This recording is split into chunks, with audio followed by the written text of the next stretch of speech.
ಅವ್ರು ತಿಳ್ಕೊಂಡಾರ ಮೋದಿಗೆ ಬೈದ್ರೆ ದೊಡ್ಡವಾಗ್ತೀನಿ ಅಂತ ಹೇಳಿ.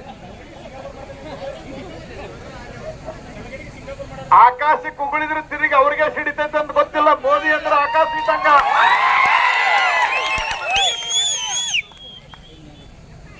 ಮೋದಿ ಅವರನ್ನ ಜಗತ್ತು ಗುರುತಿಸ್ತದ, ದೇಶ ಗುರುತಿಸಿದ. ಇವರೇನೋ ಒಂದು ಆಕಸ್ಮಿಕವಾಗಿ ಕರ್ನಾಟಕ ರಾಜ್ಯದಾಗ ಒಂದು ಬಂದಾರ. ಇಡೀ ರಾಜ್ಯದೊಳಗೆ ಬಾಳ ಮಾತಾಡ್ತಿರಲ್ಲ. ಮೋದಿ ಬಂದ ಮೇಲೆ ನಿಮ್ಮ ಕಾಂಗ್ರೆಸ್ ಇಡೀ ದೇಶದಾಗ ಧೂಳಿಪಟ ಆಗಿ ಹೋಗೈತಿ. ಲೋಕಸಭೆ ಒಳಗ ಅಧಿಕೃತ ವಿರೋಧ ಪಕ್ಷದ ಆಗ್ಲಿಕ್ಕೆ 544ರಲ್ಲಿ 54 ಸೀಟ್ ಬೇಕು.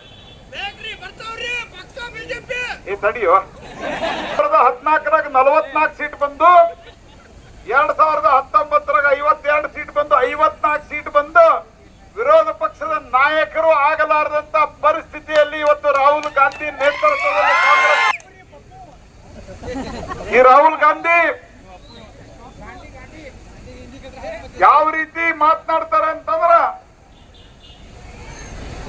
ಮೊನ್ನೆ ಭಾಷಣ ಮಾಡ್ಯಾರ ಮತ್ತ ಅವ್ರ ಪ್ರಣಾಳಿಕೆ ಒಳಗೋದ, ನಾನು ನಮ್ಮ ದೇಶದಲ್ಲಿರುವಂತ ಎಲ್ಲಾ ಜನರ ಮನೆಗೆ ಹೋಗಿ ಎಕ್ಸ್ರೇ ತೆಗಿತಾರ. ನಿಮ್ಮ ಲಾಕರು, ನಿಮ್ಮ ಮನೆ ಕಪಾಟು, ನಿಮ್ದು ಉದ್ದಾರ ಎಲ್ಲ ನೋಡಿರಲ್ಲ ಭಾಷಣ ಅದನ್ನ.